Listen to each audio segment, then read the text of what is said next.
Ya, Anda masih bersama Perempuan Bicara pemirsa. Bu Sri, kalau begitu artinya apakah hukuman sosial cukup menjadi efek jerah bagi mereka? Apakah cukup?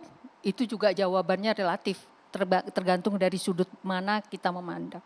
Tapi saya ingin meluruskan semua pemberitaan. Pemberitaan ini kan diarahkan ke sesuatu yang seksis. Kalau saya mengatakan ini sangat seksis sehingga menyerang gender tertentu. Nah, ini barangkali rekan-rekan pekerja media mohon mencermati ini. Kita harus melihat persoalan ini secara proporsional. Ya, benar ada orang yang mengadu, terganggu. Tapi terganggunya itu tidak saya langsung mengganggu, menghadang Anda atau merepotkan Anda, tidak.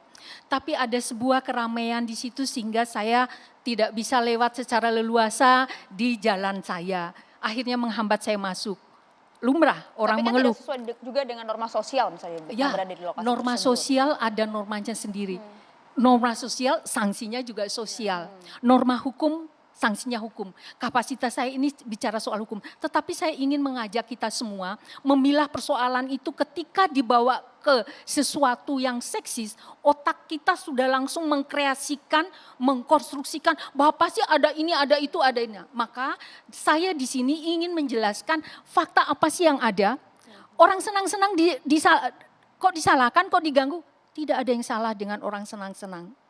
Nah, barangkali caranya apakah melanggar hukum? Sudah saya katakan bahwa dia tidak melanggar hukum. Satu-satunya kesalahan dari penyelenggara adalah tidak melakukan izin keramaian.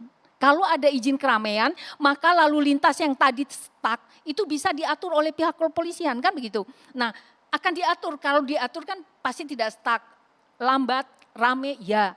Tapi tidak stuck. Nah, apa yang terjadi di Depok sama sekali tidak berniat atau berpretensi untuk membenarkan apa yang terjadi. Tetapi mari kita buka mata, mari kita meletakkan persoalan ini secara proporsional. Sehingga otak-otak kita yang tidak tahu fakta sesungguhnya tidak digiring ke hal-hal yang negatif.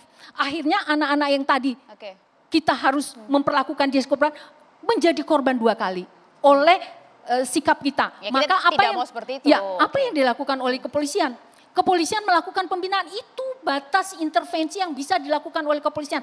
Pembinaan, bahkan saya mau pendekatan malu, menumbuhkan rasa malu. Contoh, bagaimana saya pribadi, usia saya sudah dewasa kok, dimintain KTP-nya, dicatat alamatnya, dicatat tempat tanggal lahirnya, bahkan nomor WA dan sebagainya. Lengkap lah pembinaan di sana. Inilah, maka dari itu mari para orang tua, kita adalah orang-orang yang diberi amanah. Demikian juga para pembuat kebijakan-kebijakan yang juga diberikan amanah, marilah kita lebih berkreatif untuk bagaimana ya mengkonstruksi, mengkreasikan tempat-tempat hiburan yang sehat. Pembinaan cukup Mbak Devi? Tentu saja ini harus gerak bersama, tidak mungkin ditimpakan tanggung jawabnya hanya pada satu institusi atau pada satu kelompok. Yang pasti yang perlu, menurut hemat saya yang paling perlu diwaspadai tadi adalah gawai ini. Kenapa? Karena sekarang dia menjadi rujukan. Anak-anak itu ketika tidak lagi bisa berkomunikasi dengan orang tua misalnya, rujukan pertamanya adalah ini. Nah, persoalannya dari lebih 40 tahun yang lalu, kenapa apa yang menarik itu apa dari media? Ketika sering dilihat, lalu kelihatannya ramai dibicarakan, itu yang disebut dengan istilah desentisasi atau normalisasi. Tidak heran kalau anak-anak itu tidak merasa bahwa itu salah. Kenapa? Yang dia lihat setiap hari yang muncul, yang pop up, yang kadang-kadang gini, jangan berpikir anak-anak kita yang berpikir kotor dengan mencari tayangan-tayangan tidak. Tapi beberapa tayangan-tayangan seperti pornografi misalnya, itu adalah bisnis yang memang sengaja dilakukan oleh penjahat-penjahat digital untuk mempengaruhi anak-anak kita. Harusnya seperti apa? Ya, orang tua 3J rumusnya. Jadi pastikan jarak antara satu aktivitas dengan aktivitas lain itu diatur. Main game, sholat, apa-apa, baru misalnya main ini lagi. Lalu jumlahnya, berapa banyak tayangan di sini yang harus dikonsumsi. Lalu kemudian jamnya, jangan sampai jamnya berlebihan. Nah, kalau asumsinya begini, tolong sebelum sampai 13 tahun jangan berikan kebebasan wifi di sini. Waduh, kalau sekarang sekolah daring ya Mbak? Lain, Sekolah daring, yes, Iya. ketika misalnya Zoom atau apanya. Tapi ketika dia kan alasannya gini, oh biar cari bahan, saya dosen.